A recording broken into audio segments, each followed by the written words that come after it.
ಓಂ ನಮಃ ಶಿವಾಯ. ಸ್ವಾಮಿ ಗುರುಗಜ. ನನ್ನೆಲ್ಲ ಪ್ರೀತಿ ವೀಕ್ಷಕರಿಗೆ ಶಿವಾಮಿ ಕನ್ನಡ ಆಧ್ಯಾತ್ಮಿಕ ಚಾನಲ್ಗೆ ಸ್ವಾಗತ. ಈ ರಾಶಿಯವರು ಭವಿಷ್ಯದ ಬಗ್ಗೆ ತುಂಬ ಯೋಚನೆ ಮಾಡುವವರು ಯಾವ ರಾಶಿಯವರು ಅಂತ ಹೇಳ್ತಾನೆ. ಅದಕ್ಕೆ ಮುಂಚೆ ಚಾನಲ್ ನೋಡ್ತಾ ಇದ್ದೀನಿ, ಯಾರು ಸಬ್ಸ್ಕ್ರೈಬ್ ಮಾಡದೇ ದಯವಿಟ್ಟು ಸಬ್ಸ್ಕ್ರೈಬ್ ಮಾಡಿ. ಸಬ್ಸ್ಕ್ರಿಪ್ಷನ್ ಫುಲ್ಲಿ ಫ್ರೀ ಆಗಿರುತ್ತೆ. ಆದಷ್ಟು ಲೈಕ್ ಮಾಡಿ, ಆದಷ್ಟು ಶೇರ್ ಮಾಡಿ. ಆಧ್ಯಾತ್ಮಿಕ ಜ್ಯೋತಿಷಕ್ಕೆ ಸಂಬಂಧಪಟ್ಟ ಉಪಯುಕ್ತ ಮಾಹಿತಿ ಇರುವಂಥ ವಿಡಿಯೋನ ಹಾಕ್ತೇನೆ. ಹಾಗೆಯೇ ಬೆಲ್ ಐಕಾನ್ ಕ್ಲಿಕ್ ಮಾಡೋದನ್ನು ಮರಿಬೇಡ. ಆಗ ನನ್ನೆಲ್ಲ ವಿಡಿಯೋ ನೋಟಿಫಿಕೇಶನ್ ನಿಮಗೆ ಬೇಗ ಸಿಗುತ್ತೆ. ಹಾಗೆ ನಿಮ್ಮ ಏನೇ ವೈಯಕ್ತಿಕ ಸಮಸ್ಯೆ ನನ್ನ ಜೊತೆ ಹಂಚ್ಕೋಬೇಕು, ಅದಕ್ಕೆ ಪರಿಹಾರ ಬೇಕು ಅಂದರೆ ಖಂಡಿತವಾಗ್ಲೂ ಕಮೆಂಟ್ ಬಾಕ್ಸ್ ಮೂಲಕ ಅದನ್ನು ತಿಳಿಸಬಹುದು.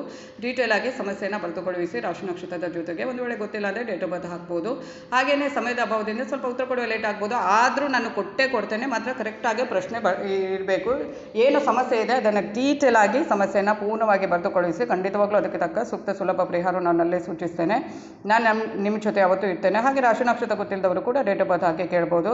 ಹಾಗೆ ನಾನು ನಂಬಿರೋ ಶಿವದೇವರ ಕೊರಗಜ್ಜ ದೈವದ ಆಶೀರ್ವಾದ ನನ್ನೆಲ್ಲ ಪ್ರೀತಿ ವೀಕ್ಷಕರ ಮೇಲೆ ಸದಾ ಇರುತ್ತೆ. ಹಾಗೆಯೇ ಭವಿಷ್ಯದ 12 ರಾಶಿಯವರು ಕೂಡ ಭವಿಷ್ಯದ ಬಗ್ಗೆ ತುಂಬ ಯೋಚನೆ ಮಾಡಿರ್ತಾರೆ. ಅಂದರೆ ಕೆಲವರಿಗೆ ಭಯ ಇರುತ್ತೆ, ಯಾವ ಥರ ಇರುತ್ತೆ ನನ್ನ ಭವಿಷ್ಯ, ಯಾವ ಥರ ಅಂದರೆ ಮುಂದೆ ಹೇಗಿರುತ್ತೆ ನನ್ನ ಭವಿಷ್ಯ, ಯಾವ ಥರ ಇರುತ್ತೆ ನನ್ನ ಬದುಕು ಅಂತ ಆ ಒಂದು ಇದರಲ್ಲಿ ಯೋಚನೆ ಮಾಡುವವರು ಇರ್ತಾರೆ. ಇನ್ನು ಕೆಲವರು ಭವಿಷ್ಯದಲ್ಲಿ ನಾನು ಏನೋ ಮಾಡಬೇಕು, ನನ್ನ ಕಾಲ ಮೇಲೆ ನಾನು ನಿಲ್ಲಬೇಕು, ನನ್ನ ಒಂದು ಜೀವನವನ್ನು ಇನ್ನಷ್ಟು ಉತ್ತಮಗೊಳಿಸಬೇಕು ಅಥವಾ ಇನ್ನೇನು ಅದ್ರ ಬಗ್ಗೆ ಕನಸುಗಳನ್ನು ಕಾಣ್ತಾರೆ, ಅದ್ರ ಬಗ್ಗೆ ಯೋಚನೆ ಮಾಡ್ತಾ ಇರ್ತಾರೆ. ಇನ್ನು ಕೆಲವರಿಗೆ ಭಯನೂ ಇರುತ್ತೆ, ಎರಡೂ ಇರುತ್ತೆ. ಮನುಷ್ಯರ ಅಂದಮೇಲೆ ಅದು ಎರಡು ನೆಗೆಟಿವ್ ಇರಬೇಕು, ಪಾಸಿಟಿವ್ ಇರಬೇಕು. ಹಾಗೆಯೇ ಎಲ್ಲರೂ ಯೋಚನೆ ಮಾಡುವಂಥವರು. ಆದರೆ ಈ ರಾಶಿಯವರು ತುಂಬ ಅಂದರೆ ಪ್ರತಿ ರಾಶಿಗೆ ನಾನು ಏನೋ ಹೇಳೋದಾದ್ರೆ ಒಂದೇ ಲೆಕ್ಕ ಇರಬೇಕು ಅಂತ ಅಲ್ಲ. ಕೆಲವು ರಾಶಿಯವರು ಗಂಡಸರು ಜಾಸ್ತಿ ಥಿಂಕ್ ಮಾಡ್ಬೋದು ಯಾವುದೇ ವಿಷಯದ ಬಗ್ಗೆ. ಇನ್ನು ಕೆಲವು ರಾಶಿಯವರಿಗೆ ಹೆಂಗಸರು ಥಿಂಕ್ ಮಾಡ್ಬೋದು. ಇನ್ನು ಕೆಲವು ಎರಡೂ ಗಂಡಸರು ಥಿಂಕ್ ಮಾಡ್ಬೋದು. ಎಲ್ಲರೂ 85% ಜನರು ಇದು ಮಾಡ್ಬೋದು. ಅಂದರೆ ನಾವು ಏನೇ ಹೇಳಿದರೂ ಕೂಡ ಒಂದೇ ರಾಶಿಯಲ್ಲಿ ಒಂದೇ ನಕ್ಷತ್ರದಲ್ಲಿ ಹುಟ್ಟಿದವರು ಕೂಡ ಅವರ ಕೆಲವೊಂದು ಅವರ ಬಿಹೇವಿಯರ್ ಏನಿರುತ್ತೆ ಅದು ಚೇಂಜಸ್ ಆಗಿರುತ್ತೆ. ಎಲ್ಲರೂ ಒಂದೇ ರಾಶಿಯಲ್ಲಿ ಒಂದೇ ನಕ್ಷತ್ರದಲ್ಲಿ ಹುಟ್ಟಿದ ಮೇಲೆ ಅವರ ಮನಸ್ಥಿತಿ ಒಂದೇ ಇರಬೇಕು ಅಂತ ಏನೂ ಇಲ್ಲ.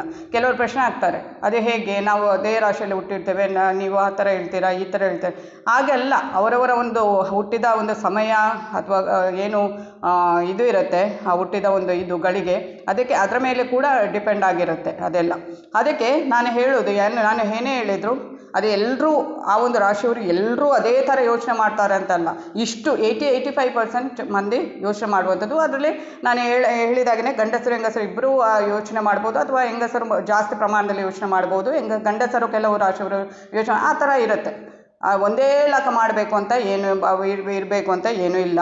ಮತ್ತು ಭವಿಷ್ಯದ ಬಗ್ಗೆ ಅದು ಸ್ವಲ್ಪ ಭಯದ ಬಗ್ಗೆ ಅಂದರೆ ಯಾವ ಥರ ಇರುತ್ತೆ ಅಂತ ಭಯಪಡುವ ರೀತಿ ಆಲೋಚನೆ ಮಾಡುವವರು ಇರ್ತಾರೆ.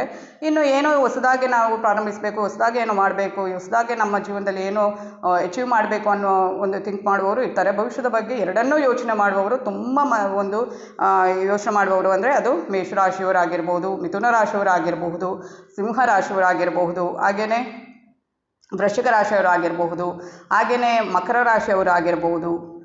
ಇವರೆಲ್ಲ ಭವಿಷ್ಯದ ಬಗ್ಗೆ ತುಂಬಾ ಯೋಚನೆ ಮಾಡ್ತಾರೆ. ತುಂಬ ಎಲ್ಲ 12 ರಾಶಿ ಕಂಪೇರ್ ಮಾಡಿದಾಗ ಇವರು ಜಾಸ್ತಿ ಯೋಚನೆ ಮಾಡುವಂಥದ್ದು ಅಂತಲೇ ಹೇಳ್ಬೋದು. ಮೇಷ, ಮಿಥುನ, ಸಿಂಹ ಮತ್ತು ತುಲಾ ಆಗಿರ್ಬೋದು, ಮಕರ, ವೃಶ್ಚಿಕ ಇವರೆಲ್ಲ ತುಂಬ ಯೋಚನೆ ಮಾಡ್ತಾರೆ. ಅದು ತಪ್ಪು ಖಂಡಿತ ಅಲ್ಲ. ಅದರಲ್ಲಿ ಭಯವನ್ನು ಬಿಟ್ಟು ಆದಷ್ಟು ನಾವು ಪಾಸಿಟಿವ್ ಆಗಿ ಯೋಚನೆ ಮಾಡಿದರೆ ತುಂಬ ಒಳ್ಳೆಯದು. ಯಾವತ್ತೂ ನಾವು ಭಯಪಟ್ಟು ಏನೇ ಭವಿಷ್ಯದ ಬಗ್ಗೆ ತುಂಬ ಭಯ ಹೊಂದಿರ್ತೇವೋ ಅದು ನಮ್ಮನ್ನು ಆ ಥರವೇ ಒಂದು ಜೀವನವನ್ನು ನಮ್ಮ ಮನಸ್ಥಿತಿಗೆ ತಕ್ಕಾಗೆ ಭ್ರಮೆಯಲ್ಲಿ ನಾವು ಆನಂತರ ಸರಿಯಾಗಿ ಸಿಕ್ಕಿದ್ರು ನಾವು ಭ್ರಮೆಯಲ್ಲೇ ಬದುಕುವ ಹಾಗೆ ಆಗುತ್ತೆ. ಆದಷ್ಟು ಪಾಸಿಟಿವ್ ಆಗಿ ಯೋಚನೆ ಮಾಡಿದರೆ ತುಂಬಾ ಒಳ್ಳೆಯದು ಅಂತ ಹೇಳ್ತಾ ಎಲ್ರಿಗೂ ಧನ್ಯವಾದಗಳು.